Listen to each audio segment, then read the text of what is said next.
విశాఖపట్నంలో వైశాఖేశ్వర దేవస్థానానికి ఎవరో గోవునిస్తే ఆ గోవు గడ్డి తినడం మానేసి అదే పనిగా బాధపడుతుంటే ఏమైందని పశువైద్యుల్ని తీసుకొస్తే దాని కడుపులోకి కన్నం పెట్టి చూస్తే ఇక అది బ్రతకదండి, అన్ని కవర్లు తీయడం వీల్లేదన్నారు. అవి జీర్ణం అవ్వక దాని కడుపు అంతా ప్లాస్టిక్ కవర్లతో నిండిపోయింది. ఎందుచేత? పాపం దానికి చెయ్యి లేదు, అది మూట విప్పి తినలేదు. మల్లె పువ్వులు తెచ్చినా ప్లాస్టిక్ కవరే, మామిడి పండు తెచ్చినా ప్లాస్టిక్ కవరే, కాయగూర తెచ్చినా ప్లాస్టిక్ కవరే, ఆఖరికి ఇంట్లో ఉన్న తుక్కు పారబోసినా ప్లాస్టిక్ కవరే. ఇల్లు కట్టుకోవడానికి పునాది కోసం భూమి తవ్వితే ఎన్ని వేల ప్లాస్టిక్ కవర్లు, ఎక్కడ చూసినా ప్లాస్టిక్ కవర్లే. ఆవులు తింటున్నాయి, కుక్కలు తింటున్నాయి, పక్షులు తింటున్నాయి, ఎవరికి చెప్పుకుంటాయి వాటి బాధ? మనం పోషించకపోవడం మాట దేవుడెరుగు. ఎన్ని ప్రాణులో గిల గిల గిల గిల తన్నుకు చచ్చిపోతున్నాయి. కనీసం ఒక సైను బట్టతో తయారు చేసినటువంటి బట్ట సంచి 10 రూపాయలు ఉంటుంది. మడిస్తే చిన్నదైపోతుంది, జేబులో పెట్టుకుని వెళ్ళిపోవచ్చు.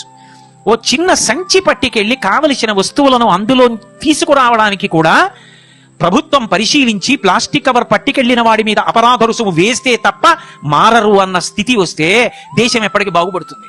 ఎప్పటికి ప్రకృతి మాతకు నీరాజనం. శుష్క వేదాంతం వల్ల ఈ ఆచరణ సాధ్యం కాని విషయాలు ఎన్ని వల్లిస్తే మాత్రం ప్రయోజనం ఉంటుంది?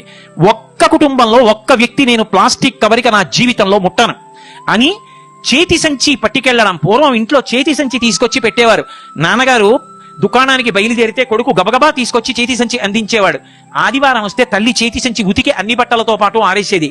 ఒక్క చేతి సంచిని మనం వాడడం అలవాటు చేసుకోగలిగితే ఎన్ని వేల ప్రాణులు బ్రతుకుతాయో.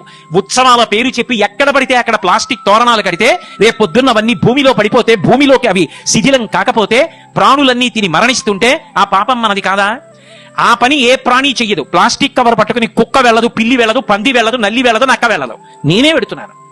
ఏ ప్రాణి ఇతర ప్రాణిని విషతుల్యం చేసి పంచభూతాల్ని పాడు చేయట్లేదు.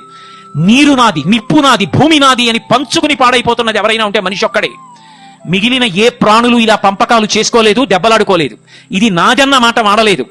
ఎక్కడ నీరు దొరికినా ఒకటి అలా తాగితే రెండోది దాని తర్వాత వెళ్ళి తాగింది తప్ప ఇది నాది అని చెప్పి జెండా ఏ ప్రాణి ఎగరేయలేదు. అలా ఎగరేసి పాడైపోతున్నది ఎవరైనా ఉంటే మనం ఒక్కళ్ళమే. అది మారిన నాడు నిజంగా ప్రకృతి మాతకు నీరాజనం.